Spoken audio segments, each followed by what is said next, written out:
પ્રધાનમંત્રી નરેન્દ્ર મોદી આજે દિલ્હીમાં રાયસીના ડાયલોગના 10મા સંસ્કરણનું કરશે ઉદ્ઘાટન। ન્યૂઝીલેન્ડના પ્રધાનમંત્રી મુખ્ય અતિથિ તરીકે રહેશે ઉપસ્થિત। ડાયલોગનો વિષય છે કાલચક્ર, લોકો, શાંતિ અને પૃથ્વી। 3 દિવસના આ કાર્યક્રમમાં 125 દેશોના પ્રતિનિધિઓ લેશે ભાગ।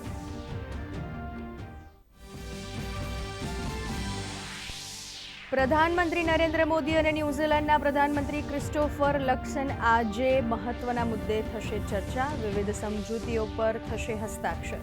ન્યૂઝીલેન્ડના પ્રધાનમંત્રી રાષ્ટ્રપતિ દ્રૌપદી મુર્મુ સાથે પણ કરશે મુલાકાત।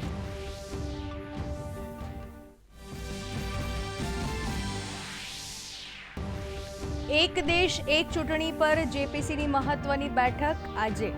કાયદા અને સંવિધાનિક નિષ્ણાંતો બિલ પર પોતાના વિચારો કરશે રજૂ। આ પહેલાની બેઠકમાં આ મુદ્દે લોકોના મંતવ્યો લેવા કરાયો હતો નિર્ણય।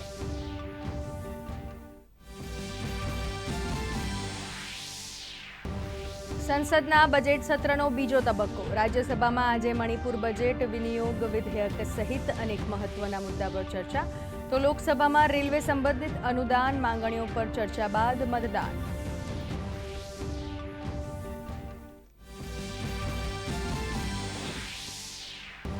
વિધાનસભામાં આજે પ્રશ્નોત્તરી કાળ દરમિયાન મુખ્યમંત્રી હસ્તકના સામાન્ય વહીવટ, વહીવટી સુધારણા, તાલીમ અને આયોજન, ગૃહ અને પોલીસ, હાઉસિંગ સહિત વિવિધ વિભાગોના પ્રશ્નો પર ચર્ચા। મુખ્યમંત્રી અને ગૃહ રાજ્યમંત્રી ચર્ચામાં લેશે ભાગ।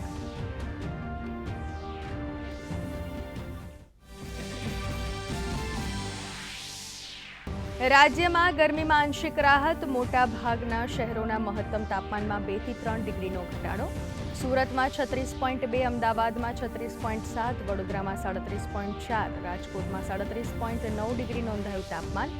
આગામી 5 દિવસ વાતાવરણમાં ફેરફાર ન થવાની આગાહી।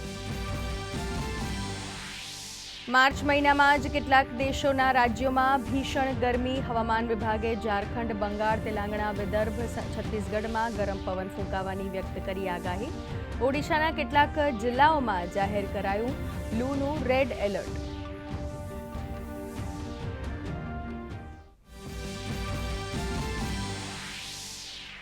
સપ્તાહના પ્રથમ દિવસે શેરબજાર ગ્રીન ઝોનમાં। બીએસસીનો સેન્સેક્સ 364 પોઈન્ટ વધીને 74,193 પર, તો નિફ્ટી 100 પોઈન્ટ વધીને 22,500 પાર। બેંક, ઓટો શેરોમાં તેજી, સોના ચાંદીના ભાવમાં ઘટાડો, તો ડોલર સામે રૂપિયો 20 પૈસા ગગડ્યો।